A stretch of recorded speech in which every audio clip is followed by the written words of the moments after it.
How do I feel about the decision to approve Selexipag to patients in England? I think it's a fantastic decision. It's long overdue.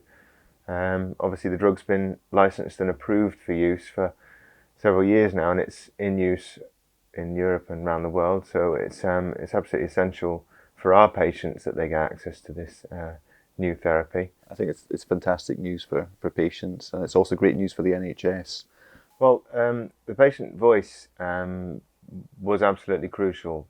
There was much less patient involvement at the start of this process several years ago when we first heard that Selexipag was getting a license, and then a group of clinicians, PH professionals, worked with NHS England to try and get it commissioned. Obviously, it failed on a couple of occasions. That's been well documented. But what became increasingly important was the role that the PHA played in supporting the case, and NHS England very much involved the patient more and more. And I think it was that really was a momentum changer for the decision. Adding the patient voice somehow got the narrative and got the story and got the context for decision makers at NHS England so that they better understood how the drug was so important, where it might fit in, and what a difference it was going to make. And one of the most important things, I think, is everyone contributing. And one of the great advantages of the patient is that the patient experiences the disease themselves, and they're very, very capable of articulating that in a language that individuals can understand. And I think what we need to remember is that people who are making decisions are individuals in their own right, and many people making decisions are also patients.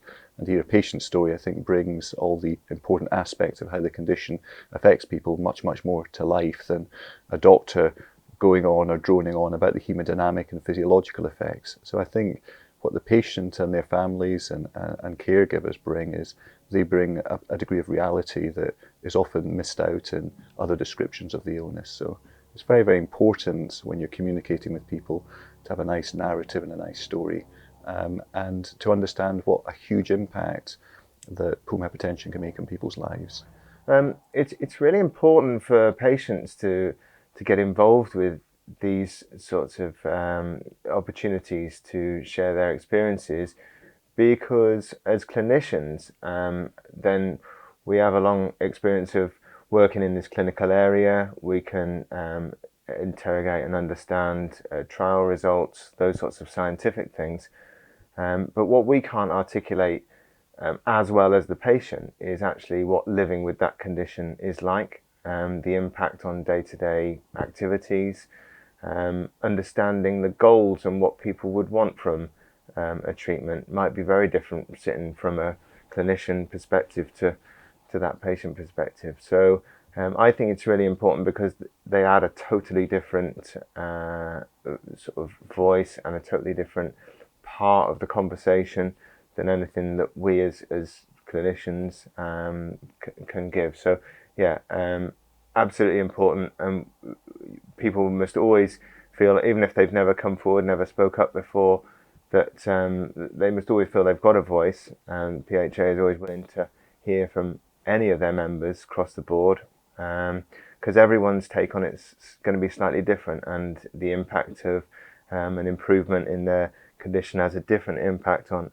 everyone living with this terrible disease. So yeah, so people shouldn't feel shy. Everyone has got a really important voice, and it's great that so many did come forward and would continue to do so. Yeah, I think patients and ourselves as individuals sometimes underestimate the impact that we can make on decision makers. I think instinctively you often think there are other individuals out there who will be articulating our case, putting forward our views.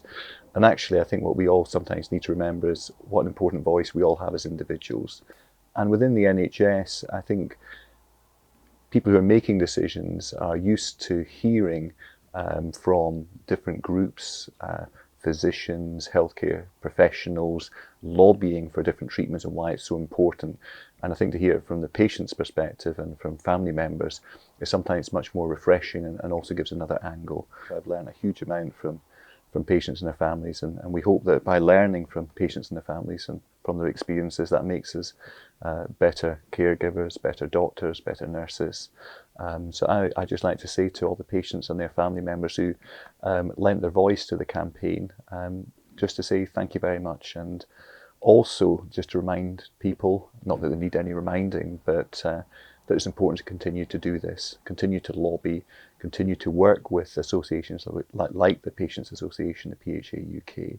And I think by working in partnership at multiple levels, that this is one way that we can make a real impact in this illness. It's clearly made a big difference this time round with Selexipag, and almost certainly it will make a big difference again.